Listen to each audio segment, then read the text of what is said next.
Friends, we can all see that many white bloggers have millions of followers. Please support me too, because my followers are still few. Black bloggers also deserve to be famous. My friends, let's unite and lift each other up. Please press subscribe button and like. It was barely 7 a.m. when Jonathan Hale arrived at the towering glass gates of Hale Innovations. The city was just waking up, sunlight glinting off the steel beams of the company he had built from nothing but a dream and a second-hand laptop. To most, Hale Innovations was a symbol of progress worth billions. To Jonathan, it was personal, his life's work, his legacy. He approached the entrance in his usual modest navy suit, polished but simple shoes, and a weathered brown leather briefcase that had been with him since his earliest days. To anyone passing by, he looked like an ordinary middle-aged man starting another workday. But Jonathan was no ordinary man. He was the founder, the CEO, the very reason the building existed. As he neared the gate, a new security guard stepped forward, jaw tight, eyes narrowing. "Sir, this entrance is for executives only. Staff should use the rear access," the guard barked, planting a hand firmly on his chest to stop him. Jonathan froze, his face unreadable. The words hung in the air, heavy and absurd. The man who signed the paycheck for every employee in this building was being told he didn't belong. Around them, a few junior employees slowed their steps, some smirking and pulling out phones to record. One whispered loud enough for Jonathan to hear, "Guess he thought he could sneak in." Another chuckled, shaking his head. Jonathan stayed calm, his grip steady on the old briefcase, but inside, something shifted. The humiliation was not his alone. It was a mirror held up to the culture within his company. What happens when the most powerful man in the building is treated like an outsider at his own gate? Jonathan didn't flinch under the guard's stare. Decades of boardroom battles had taught him the art of silence. He could disarm arrogance with nothing more than a raised eyebrow. But standing there, he felt something deeper than annoyance. It was disappointment. Hale Innovations wasn't just another tech firm. It was a crown jewel of the city's economy, employing thousands. It was known for its cutting-edge research and an image of diversity splashed across glossy brochures. Jonathan had fought for that reputation, insisting that talent mattered more than appearances. Yet here he was, blocked by his own security staff because of the color of his skin and the modest way he carried himself. The irony burned. The new guard's attitude wasn't an isolated case. Jonathan had been hearing whispers for months. Employees from minority backgrounds quietly complaining about microaggressions, about being second-guessed, about not being treated as though they belonged. He had brushed it aside, thinking culture would evolve naturally. Today proved otherwise. Behind the glass walls, early rising employees bustled into the lobby. A group of young analysts spotted the commotion and slowed their steps, exchanging grins, clearly amused by the sight of an older black man being challenged at the gate. One even lifted a phone, recording as if it were free entertainment. Jonathan's grip tightened on the leather briefcase. That briefcase had carried contracts worth billions, signed deals that had changed lives.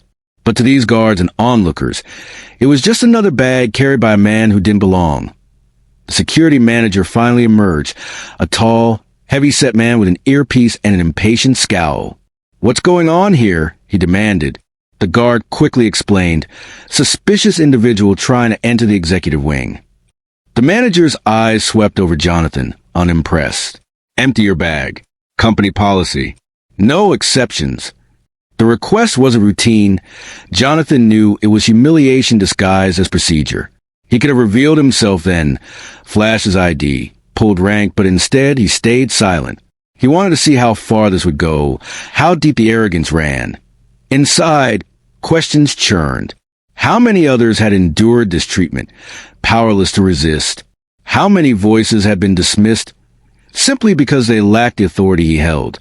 This wasn't just a personal insult. It was a test of the culture he thought he had built.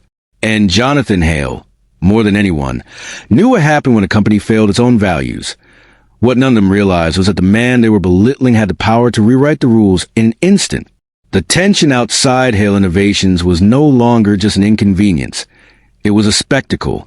Jonathan stood with the same calm composure that had carried him through decades of corporate wars, but every second added a new layer of humiliation.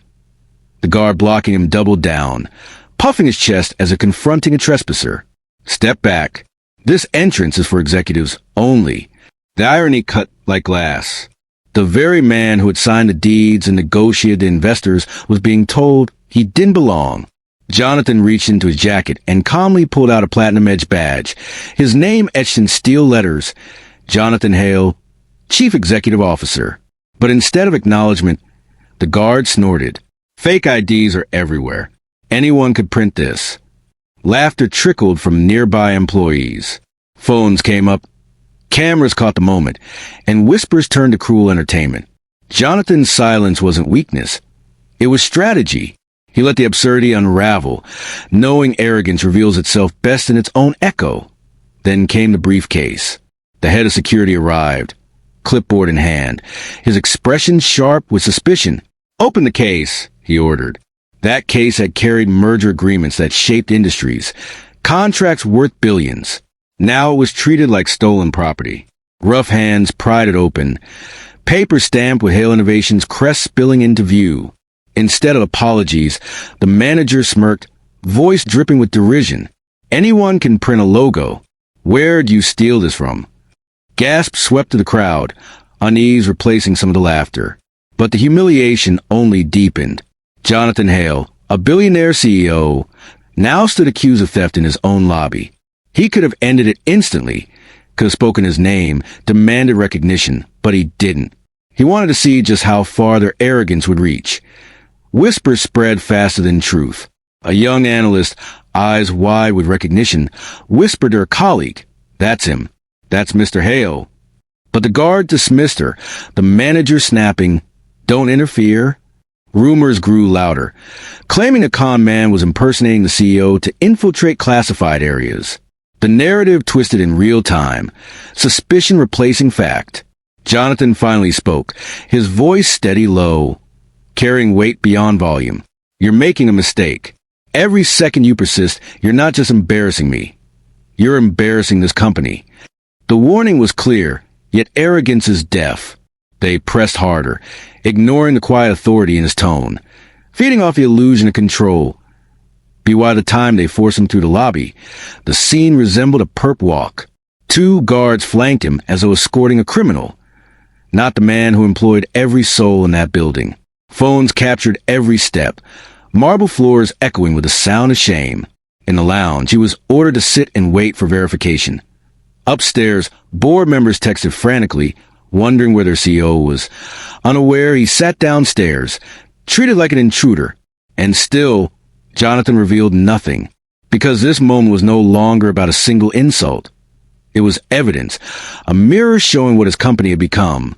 If the founder could be mocked, doubted, and detained, what chance did the ordinary employee have? As the guards muttered about pressing charges, Jonathan's eyes swept across the lobby, across the cameras, across the smirking faces that were now turning uneasy. They had no idea the humiliation they thought they were inflicting was about to become the very rope that unraveled their careers. When the elevator finally opened to summon them upstairs, the guards still thought they had cornered a fraud. In truth, they had just handed Jonathan Hale the perfect stage for a reckoning that would ripple far beyond that marble floor. The elevator ride to the top floor felt like a march toward judgment, but not for Jonathan Hale. It was the guards who had unknowingly led themselves into fire. As the doors opened, the boardroom stood in stunned silence. A dozen executives sat around a polished oak table, eyes widening as the man they had been waiting for stepped in. Not as their confident CEO, but flanked by security officers who believed they had unmasked an imposter. The head of security began to speak, but his words faltered the moment he noticed the shock on every director's face. "That man is Jonathan Hale." When the senior vice president said flatly, her voice trembling with disbelief, the guards froze, their arrogance collapsing into dread. The reality struck like lightning. This wasn't just a mistake. It was career suicide broadcast in real time across half the company's phones. Jonathan didn't raise his voice. He simply walked to the head of the table, set down his weathered briefcase, and looked around the room. "I was stopped at my own gate, accused of theft. Treated like a criminal, he said, his voice calm but sharp enough to cut through the air. And the worst part? Not one of you thought twice. They believed a black man with a simple briefcase couldn't possibly belong here. He turned to the wall, where security footage played on a live monitor. With a nod, he signaled the IT director to rewind and project the morning's events across the screen. There was in crisp detail the sneering guard blocking his path, the mockery of employees filming, the invasive search of his briefcase. The room went silent except for the sound of Jonathan's steady breathing. The guards shifted uncomfortably, color draining from their faces as their own arrogance became undeniable evidence. Jonathan let the footage roll a moment longer before speaking again. If this is how you treat the man who built this company, imagine how you treat the people with no power, no title, no shield of authority. What culture have we built here? No one dared answer. The head of security finally stammered, "Sir, I had no idea." But Jonathan cut him off with a raised hand. That's the problem. You never even considered the possibility. You saw what you wanted to see and acted with arrogance. That arrogance is poison and it ends the day. He didn't shout. He didn't need dramatics. His authority filled the room like thunder rolling over the city. Then came the twist that no one expected. Effective immediately, Jonathan declared. The entire security division is terminated. Every guard, every manager who allowed this culture of humiliation to thrive. You're done. Gasps filled the boardroom. The head of security turned pale, his clipboard slipping from his hand. Jonathan continued without hesitation. HR will begin an internal review of every department. If prejudice, mockery, or abuse is found, you will answer for it. Hale Innovations was built on innovation and respect. If we lose the second, the first means nothing. The room remained frozen as Jonathan took his seat at the head of the table, the place that had always been his. The guards who had dragged him there stood trembling at the door, realizing that their downfall had been sealed not by their victim's anger, but by his calm precision. Jonathan Hale had not only defended his dignity, he had just turned their arrogance into a lesson the entire company would never forget. Do you want to know the fate of the heroes? Please post part 2. Subscribe to the channel and continue watching. Your opinion and support are important to me. Leave it in the comments. Thank you.